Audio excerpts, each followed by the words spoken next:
Hello दोस्तों, नमस्कार। मैं रवि रंजन कुमार आप सभी को इस चैनल पर स्वागत करता हूं।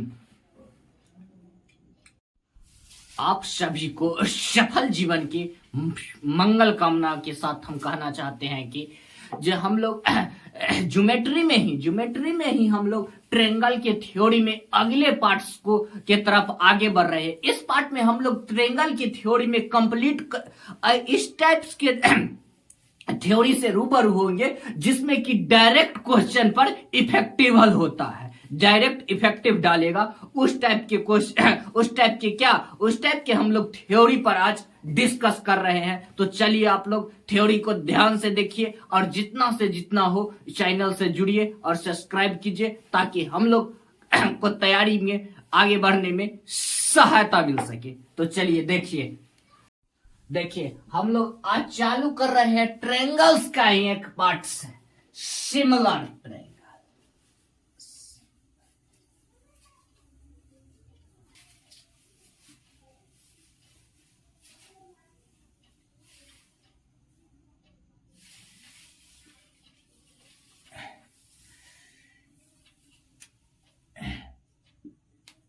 सिमिलर ट्रायंगल हम लोग किस चीज पर चर्चा कर रहे हैं? सिमिलर ट्रायंगल यानी सिमिलर समरूप। क्या कहते हैं?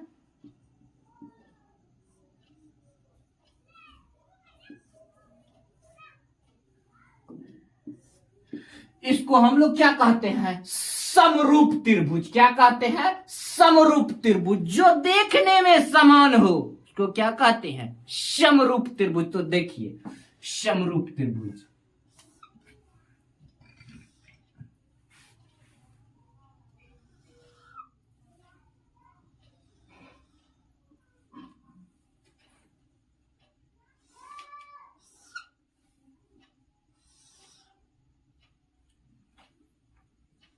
A B C D E F। देखिए गौर फरमाइए, ध्यान लगाइए। देखिए ये क्या है? ये दोनों एक समरूप त्रिभुज है। क्या है? समरूप त्रिभुज है। तो आप कहिएगा जी सर समरूप कहने से थोड़े समरूप होगा। इतना समरूप कैसे है? समरूप त्रिभुज में तीनों संगत भुजा, समरूप त्रिभुज में तीनों संगत भुजा आपस में बराबर होता है तो वो क्या कहलाता है? समरूप त्रिभुज। वैसा दो त्रिभुज जिसमें कि तीनों संगत भुजा आपस में समान हो उसे क्या कहते हैं? समरूप त्रिभुज। ठीक है, ये बात को हम लोग क्या करना है? एकदम याद कर लेना है, दिल और दिमाग में बसा लेना है। क्या होता है? समरूप त्रिभुज में तीनों संगत कोण आपस में बराबर होते हैं। समरूप त्रिभुज में तीनों संगत कोण आपस में बराबर होती हैं। इस बात को आप लोग लिख भी सकते हैं नोट्स के रूप में, लेकिन लिखा हुआ लिखा रह जाएगा, हम लोग को याद ही कर लेना है। तो देखिए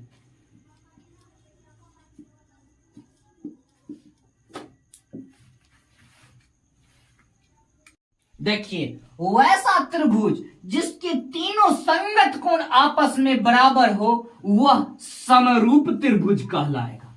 ठीक है, ये बात को आप लोग नोट कर लीजिए।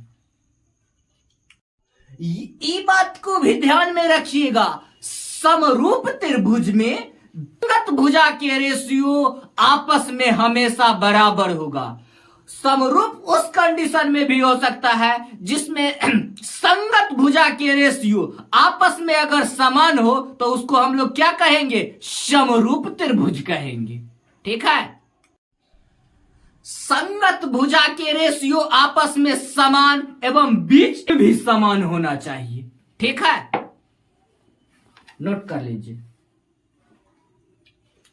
देखिए इसमें क्या होता है? तीनों संगत भुजा के रेशियो आपस में बराबर हो एवं बीच का कोण भी आपस में बराबर हो तो क्या होगा? समरूप त्रिभुज।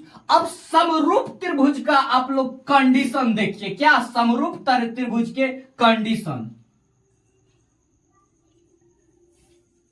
समरूप त्रिभुज के कंडीशन कौन कौन कंडीशन में समरूप त्रिभुज हो सकता है? तो देखिए एंगल, एंगल, भुजा, भुजा, एंगल, एंगल, एंगल, सारा एंगल एंगल एंगल बराबर हो तो ये क्या होता है? समरूपता के गुण है। किसका गुण है? समरूपता के गुण है। Angle angle, side side side, angle angle, side side side,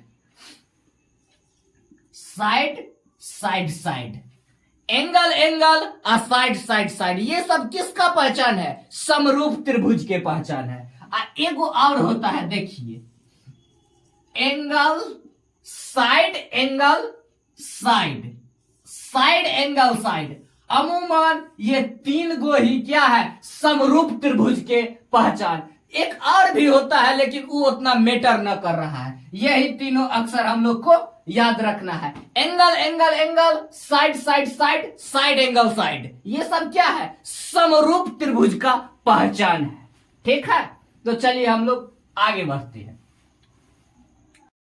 चलिए हम इसी बात को थोड़ा सा और एक बार रिवीजन कर लेते हैं यार, इसका साथ मिलकर हम लोग इस बात को हाईलाइट कर लेते हैं ताकि दिल और दिमाग में ये चीज हम लोग को उतर जाए। देखिए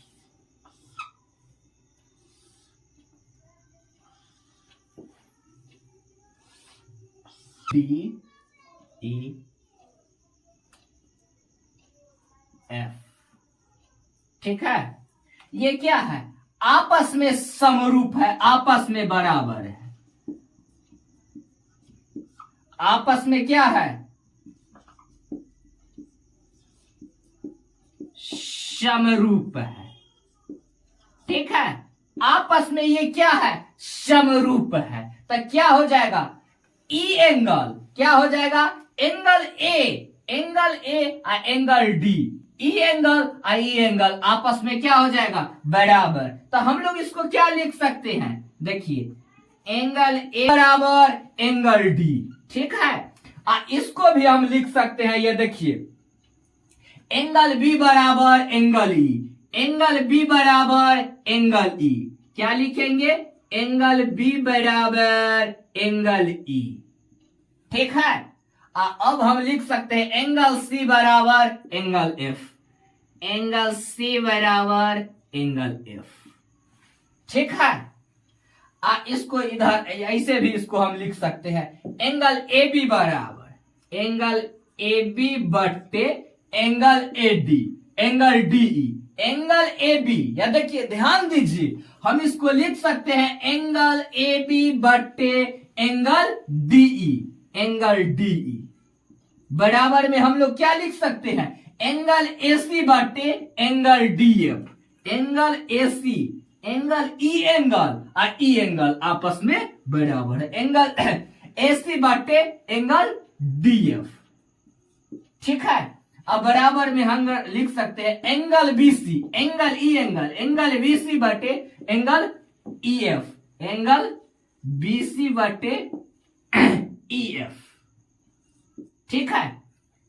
ई एंगल और E angle, E angle I angle, I angle सारा आपस में बराबर होगा।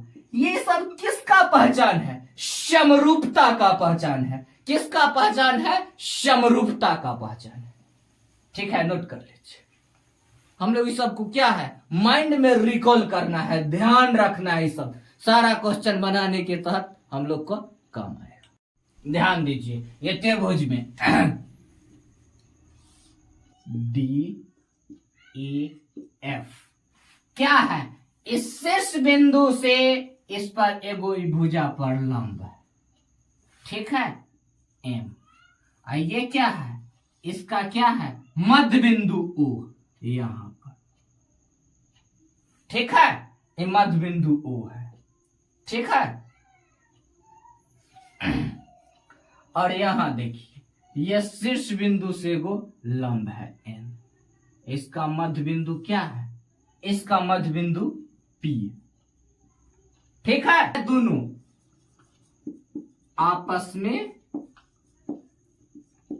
समरूप है, आपस में समरूप है, ठीक है। क्या है? इसमें संगत भुजा के रेशियो, यानी संगत भुजा के रेशियो, संगत भुजा के रेशियो लंब के रेशियो एवं माध्यिका के रेशियो के बराबर है, रेशियो के बराबर है। ये क्या है? समरूपता के गुण से। तो इसमें हम लिख सकते हैं ए बी के स्क्वायर। देखिए ए बी के स्क्वायर बटे क्या लिखेंगे? ए बी के स्क्वायर बटे डीई के स्क्वायर, डीई के स्क्वायर बराबर ए बी के स्क्वायर बटे डीई के स्क्वायर बराबर में बीसी के स्क्वायर, बीसी के स्क्वायर बटे ईएफ के स्क्वायर लिखेंगे। किसका? ईएफ के स्क्वायर बराबर क्या लिख सकते हैं? बराबर में हम लिख सकते हैं बीसी के स्क्वायर, क्या लिखेंगे? बीसी के स्क्वायर बटे क्या लिखेंगे? ईएफ के स्क्वायर। ठीक है, तो लिख दिए, डबल हो गया। बराबर में हम लोग क्या लिख सकते हैं?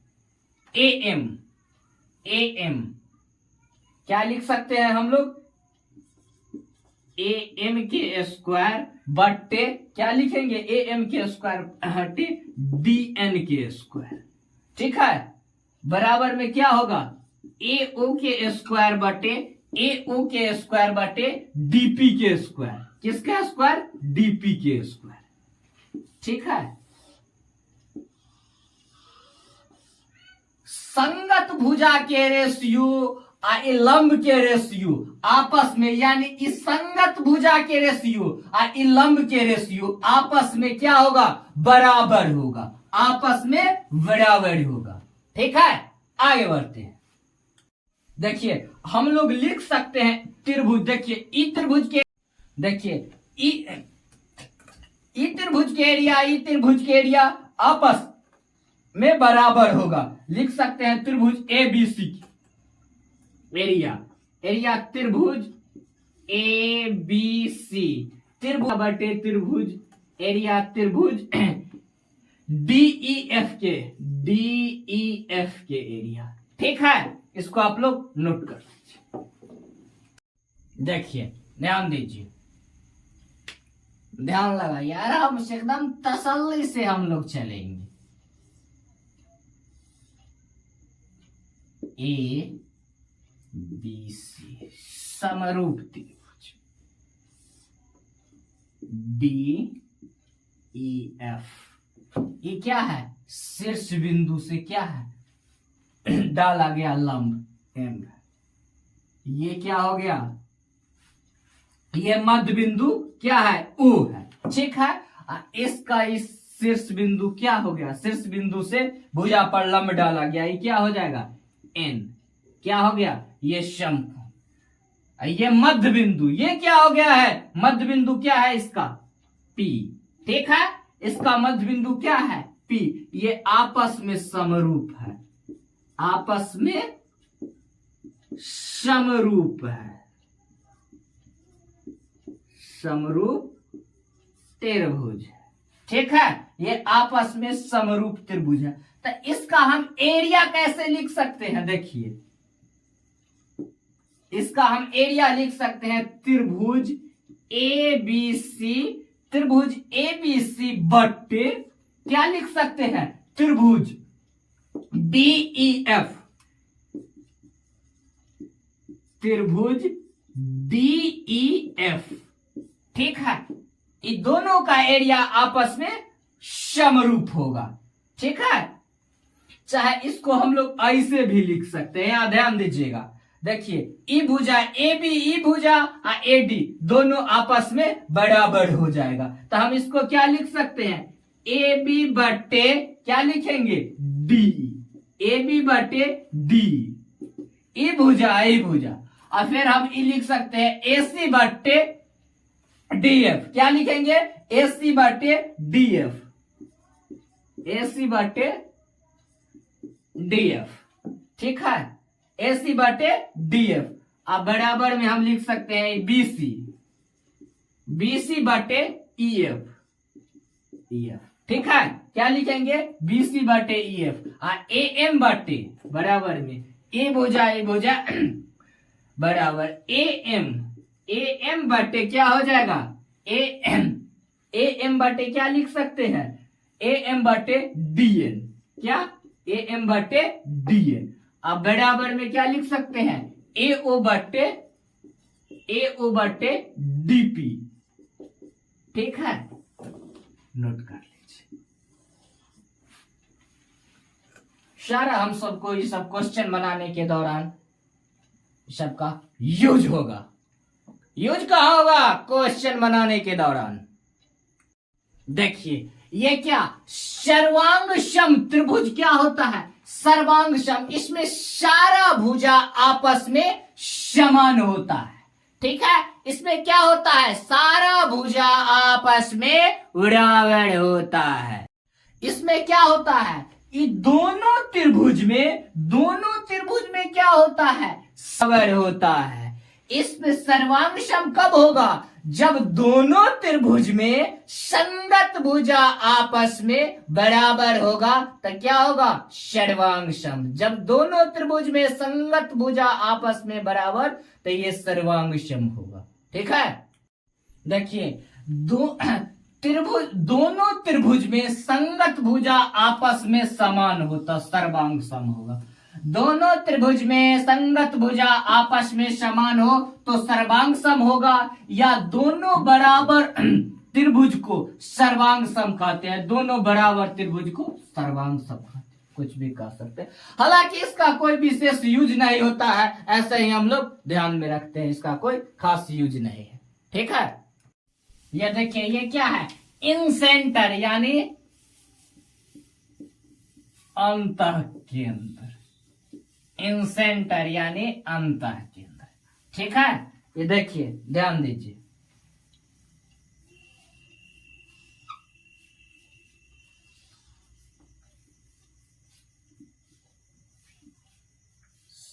क्या होगा, ये समकोण। ठीक है, इस शीर्ष बिंदु से ये भुजा पर डाला गया लंब है। ठीक है, शीर्ष बिंदु से ये भुजा पर डाला गया लंब है। और ये क्या है, शीर्ष कोण के, ये रेखा को हम क्या कहेंगे, इस शीर्ष बिंदु से ये भुजा पर डाला गया लंब है, इसको कहते हैं शीर्ष बिंदु से भुजा पर डाला गया लंब है। और ये क्या है, शीर्ष कोण के समद्विभाजक। ये रेखा को क्या कहते हैं, शीर्ष कोण के समद्विभाजक। या देखिए, चाहे ए कोण से अगर ये भुजा पर अगर हम मिला दिए तो ये क्या होगा, इस शीर्ष कोण के समद्विभाजक क्या हो जाएगा, शीर्ष कोण के समद्विभाजक ये रेखा हो जाएगा, शीर्ष कोण के समद्विभाजक। जहां पर इस सारा रेखा आपस में क्या करती है, एक दूसरे को काटती है, उसको क्या हम लोग कहते हैं, केंद्रक। उसको क्या कहते हैं, अंतः केंद्र। जहां आपस में सारा रेखा एक दूसरे को परस्पर काटती है, उसको क्या कहते हैं हम लोग, अंतः केंद्र। जैसे इसमें भी देख लीजिए, बी सी। ठीक है, एगो शीर्ष बिंदु से इस भुजा पर डाला गया लंब है। ठीक है, फिर ई कोण से ई भुजा पर क्या किया है, इसको क्या कहते हैं, शीर्ष कोण की समद्विभाजक। शीर्ष कोण के समद्विभाजक रेखा है, फिर ई कोण से इसको मिला दिए तो क्या हो गया, शीर्ष कोण के समद्विभाजक। इसको क्या कहते हैं, बीच वाला सेंटर को अंतः केंद्र। क्या कहते हैं, अंतः केंद्र। क्या कहते हैं, अंतः केंद्र। जहां एक दूसरे को परस्पर काटे उसको क्या कहते हैं हम लोग, अंतः केंद्र। इसमें भी देखिए ए वी, रेखा को क्या कहते हैं, शीर्ष कोण के समद्विभाजक। जहां आपस में काटती है इसको क्या कहते हैं, अंतः। ठीक है, अंतः केंद्र, सेंट्रॉइड। अंतः केंद्र से तीनों भुजाओं की लंबवत दूरी, अंतः केंद्र से, या देखिए यहाँ अंतः केंद्र से तीनों भुजा, जैसे यहाँ से AD और DC, यहाँ क्या हुआ AE और BC, यानी अंतः केंद्र से तीनों भुजाओं की लंबवत दूरी आपस में बराबर होता है। अंतः केंद्र से तीनों भुजाओं की लंबवत दूरी आपस में, यहां से यहां की दूरी, यहां से यहां की दूरी, यहां से यहां की दूरी, अंतः केंद्र से तीनों भुजाओं की लंबवत दूरी आपस में बराबर होता है। ध्यान दीजिए,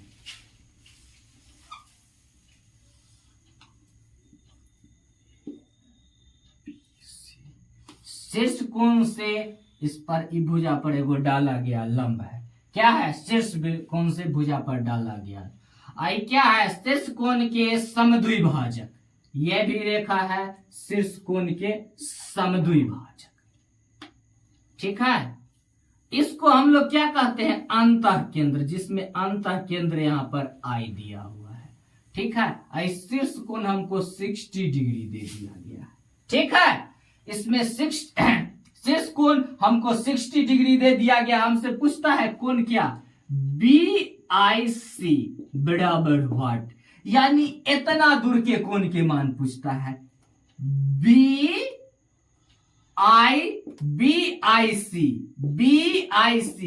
ई कोण के मान पूछ रहा है, ठीक है। ई कोण BIC अंतः कोण के मान पूछ रहा है। तो हम लोग अंतः कोण में क्या सीखे हैं, याद कीजिए, फॉर्मूलाज याद कीजिए, क्या सीखे हैं। देखिए, ये त्रिभुज में शीर्ष कोण के समद्विभाजक ABC, शीर्ष कोण के समद्विभाजक ई कोण के मान निकालना क्या सीखे हैं, शीर्ष कोण के समद्विभाजक निकालना हो तो हम लोग क्या सीख चुके हैं, कोण BOC बराबर हम लोग क्या सीख चुके हैं, 90 डिग्री प्लस कोण A/2, 90 डिग्री प्लस कोण A/2 सीख चुके हैं। क्या है, जब शीर्ष कोण के समद्विभाजक निकालना हो तब कोण 90 डिग्री प्लस A/2, तो क्या हो जाएगा, 90 डिग्री, क्या हो जाएगा, BIC बराबर क्या हो जाएगा, 90 डिग्री प्लस शीर्ष कोण कितना है, 60 डिग्री बाई 2, तो कितना हो जाएगा, BIC, कोण BIC बराबर कितना हो जाएगा, 120 डिग्री, यानी 120 डिग्री आंसर।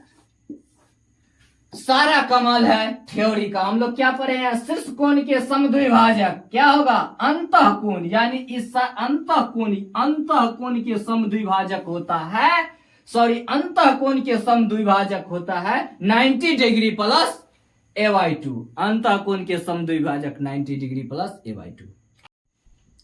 ठीक है, आज यहीं तक, फिर मिलते हैं हम लोग अगले वीडियो में। हम लोग लगातार अभी कॉन्सेप्ट का, थ्योरी का कॉन्सेप्ट जारी रखेंगे, उसके बाद लगातार हम लोग प्रीवियस ईयर जो लेटेस्ट क्वेश्चन पूछ रहा है, इस सारा क्वेश्चन पर हम लोग क्या करेंगे, प्रैक्टिस करेंगे। तो इसलिए जितना से जितना ज्यादा लोग जुड़ते रहिए और चैनल को शेयर कीजिए और सब्सक्राइब कीजिए और लाइक करना नहीं भूलिए।